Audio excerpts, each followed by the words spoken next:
याद रखेंगी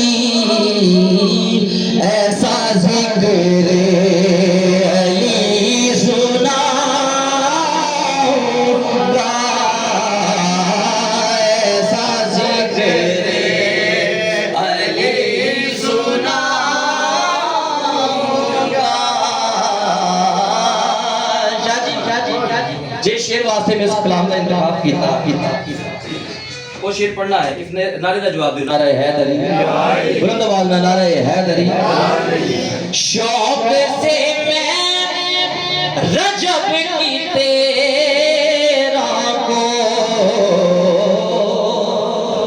शौक से मैं रजब की तेरा को, शौक से मैं रजब की तेरा को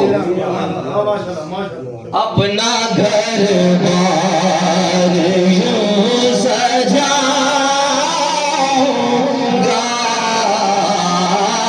अपना घर बार यूं सजाऊंगा, जश्न मौला